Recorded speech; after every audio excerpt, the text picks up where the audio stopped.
ചതിയൻ, ഒറ്റുകാരൻ, രാജദ്രോഹി, പിന്നിൽ നിന്ന് കുത്തുന്നവൻ, ഒരു പ്രധാനപ്പെട്ട ഉദ്യോഗസ്ഥനെതിരെ സംഘപരിവാർ നടത്തുന്ന അധിക്ഷേപ പ്രയോഗങ്ങളാണ് ഞാനിപ്പോ പറഞ്ഞത്. അതിന് ഇരയായ ആൾ മറ്റാരുമല്ല, നമ്മുടെ രാജ്യത്തിന്റെ വിദേശകാര്യ സെക്രട്ടറി വിക്രം മിശ്രി. ഓപ്പറേഷൻ സിന്ധുവുമായി ബന്ധപ്പെട്ട വാർത്താ സമ്മേളനങ്ങളിൽ സംസാരിക്കാൻ കേന്ദ്ര സർക്കാർ നിയോഗിച്ച ഉദ്യോഗസ്ഥനാണ് അദ്ദേഹം. ഇക്കഴിഞ്ഞ മെയ് 10 നടന്ന വാർത്താ സമ്മേളനത്തിൽ വിക്രം മിശ്രിയാണ് ഇന്ത്യ പാക് വെടിനിർത്തൽ ഔദ്യോഗികമായി പ്രഖ്യാപിച്ചിട്ടുണ്ടായിരുന്നത്. ഇതിന് പിന്നാലെയാണ് അദ്ദേഹത്തിനെതിരായ സംഘപരിവാറിന്റെ സൈബർ ആക്രമണം. Director general of military operations എന്ന ചുമതലയിലുള്ള ഇന്ത്യയുടെയും പാകിസ്ഥാന്റെയും മുതിർന്ന സൈനിക ഉദ്യോഗസ്ഥർ തമ്മിൽ നടന്ന ചർച്ചയ്ക്ക് ഒടുവിലാണ് വെടിനിർത്തൽ തീരുമാനമായിട്ടുണ്ടായിരുന്നത്. വിക്രം മിശ്രി ചെയ്തതാവട്ടെ ഈ വിവരം വാർത്താ സമ്മേളനത്തിലൂടെ ലോകത്തെ അറിയിക്കുകയും ചെയ്തു. ഇതേ വിവരം പാകിസ്ഥാന്റെ വിദേശകാര്യ സെക്രട്ടറി ഇഷാഖ് ദറും എക്സ് കുറിപ്പിലൂടെ പ്രഖ്യാപിച്ചിട്ടുണ്ടായിരുന്നു. എന്നാൽ വിക്രം മിശ്രിക്കെതിരെ മാത്രം കുടുംബത്തിനുമെതിരെ കടുത്ത സൈബർ ആക്രമണമാണ് സംഘപരിവാർ അടക്കമുള്ള യുദ്ധ കൊതിയന്മാർ ഇപ്പോൾ നടത്തിക്കൊണ്ടിരിക്കുന്നത്. സംഘപരിവാറിന്റെ സൈബർ ആക്രമണം രൂക്ഷമായതോടെ എക്സ് അക്കൗണ്ട് ലോക്ക് ചെയ്യേണ്ട ഗതികേടാണ് ഈ മുതിർന്ന ഉദ്യോഗസ്ഥന് ഉണ്ടായിരിക്കുന്നത്. പഹൽഗാമിൽ 26 പേരെ കൊലപ്പെടുത്തിയ സംഭവത്തിൽ ജയ്ഷ മുഹമ്മദ്, ലഷ്കർ ഇ തൊയ്ബ എന്നിവരുടെ ഭീകര കേന്ദ്രങ്ങൾ തകർക്കുകയും തീവ്രവാദികളെ കൊലപ്പെടുത്തുകയും ചെയ്ത് സൈനിക നടപടിയാണ് ഇന്ത്യൻ സൈന്യം സ്വീകരിച്ചിട്ടുണ്ടായിരുന്നത്. ഒരു യുദ്ധത്തിലേക്ക് കാര്യങ്ങൾ എത്തിക്കുക എന്ന നിലപാട് തുടക്കം തൊട്ടേ ഇന്ത്യൻ സൈന്യം സ്വീകരിച്ചില്ല എന്നത് വ്യക്തമാണ്.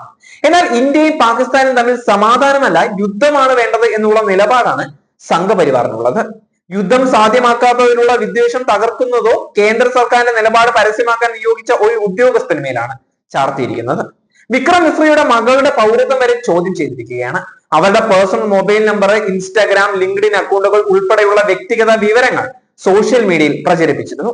അഭിഭാഷക എന്നുള്ള നിലയിൽ രോഹിംഗ്യർക്ക് വേണ്ടിയുള്ള മിശ്രിയുടെ മകളുടെ നിയമപരമായ ഇടപെടലുകളും അവർ ചോദ്യം ചെയ്തിരിക്കുകയാണ്, ആയുധമാക്കിയിരിക്കുകയാണ്. പ്രമുഖ മാധ്യമ പ്രവർത്തകൻ സിദ്ധാർത്ഥ വരദരാജന്റെ ദ വയർ ഓൺലൈൻ പോർട്ടലിൽ ഒരു ലേഖനം എഴുതിയെന്ന കാരണവും സംഘപരിവാറിന്റെ ആക്രമണത്തിന് കാരണങ്ങൾ ഒന്നായിട്ടുണ്ട് ഇരിക്കുകയാണ്. പ്രധാനമന്ത്രിക്കും കേന്ദ്ര സർക്കാരിനെതിരെ തിരിഞ്ഞാൽ അഴി എണ്ണേണ്ടി വരും എന്ന ഭയത്താലാവും ഈ ഉദ്യോഗസ്ഥനെതിരെ സംഘപരിവാർ തിരിഞ്ഞത് എന്നുള്ള വിമർശനവും ശക്തമായി തുടരുകയാണ്. പഹൽഗാമിനെ ചോരകളമാക്കിയ ഭീകരന്മാരെ കണ്ടെത്താനോ നിയമ നടപടി സ്വീകരിക്കാനോ ഇതുവരെ കേന്ദ്രത്തിന് സാധിച്ചിട്ടില്ല. പുറമെ അതിർത്തിയിലെ പാക് പ്രകോപനത്തിൽ സലാമാബാദ്, പൂഞ്ച് അടക്കമുള്ള ഇടങ്ങളിൽ നിരവധി സാധാരണക്കാർ കൊല്ലപ്പെട്ടിട്ടുണ്ട്. കൊല്ലപ്പെട്ടവരുടെ കണക്ക് എത്ര എന്നുള്ളത് ഇതുവരെ കേന്ദ്രം പുറത്തുവിട്ടിട്ടില്ല. പാകിസ്ഥാനെതിരായ സൈനിക നടപടിക്കെതിരെ ഇന്ത്യക്ക് എന്തൊക്കെ നാശനഷ്ടങ്ങൾ ഉണ്ടായി എന്നുള്ള ചോദ്യവും ഉയർന്നു വരികയാണ്. ഇക്കാര്യങ്ങളിലെ ചോദ്യങ്ങളും വിമർശനങ്ങളും നിലവിൽ കേന്ദ്രത്തിനെ പ്രതിസന്ധിയിൽ ആക്കിയിട്ടുണ്ട്. ഇതിൽ നിന്ന് ശ്രദ്ധ തിരിക്കാനും കേന്ദ്രത്തിനെതിരെയുള്ള വിമർശനങ്ങളെ ചെറുക്കാനും വേണ്ടിയാണ് വിക്രം മിശ്രിയെ ആക്രമിക്കുന്നതിലൂടെ സംഘപരിവാർ ലക്ഷ്യമിടുന്നത് എന്നുള്ള വാദവും അതിശക്തമായി തുടർന്നു വരികയാണ്.